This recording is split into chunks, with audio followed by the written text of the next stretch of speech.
Bonjour, bienvenue dans le placard d'Olivier, le placard vous y êtes, Olivier c'est moi. Alors le petit péché mignon de ma douce, c'est de déguster une part de flan pâtissier d'une boulangerie qui est située à environ 3 km de la maison. Et dans un élan d'héroïsme assez peu fréquent en hiver, je chaussais mes baskets, décidé d'aller chercher cette fameuse part de flan en courant. Alors tout se passait bien jusqu'à ce que ma jambe et mon pied prennent un angle de 90 degrés approximativement. Et si lors de mon départ, ma foulée ressemblait à celle d'un taureau fougueux, mon retour au contraire ressemblait plutôt à la démarche d'un vieux bœuf boitillant que l'on mène à l'abattoir.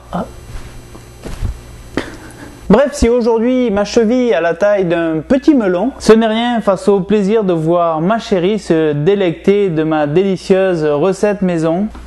Alors, je vais être franc avec vous, c'est vrai que ça me fait plaisir, mais très sincèrement, d'avoir une recette de flan maison, ça va m'éviter de me taper 3 km sous la neige et de me péter une guibole. Donc voici la recette du flan à la polenta. Voici les ingrédients nécessaires pour votre flan à la polenta.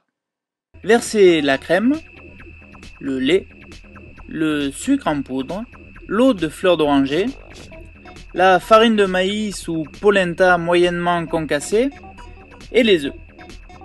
Mixez ou mélangez au fouet pour obtenir une crème homogène. Chauffez sur feu moyen vif en mélangeant régulièrement au fouet. Au bout d'environ 10 minutes, la préparation va épaissir. À ce moment-là, coupez le feu et versez la préparation dans des moules en cœur pour un gâteau d'amour ou dans une terrine pour un gâteau plus classique. Cuire 25 minutes au four et laisser refroidir quelques heures au frigo. Alors si comme moi vous avez eu la chance de trouver l'âme sœur, alors n'attendez pas la Saint-Valentin pour aller lui chercher cette délicieuse part de flan ou encore mieux de lui en préparer un maison. Sur ce, je vous dis à la semaine prochaine dans le placard d'Olivier. Ciao.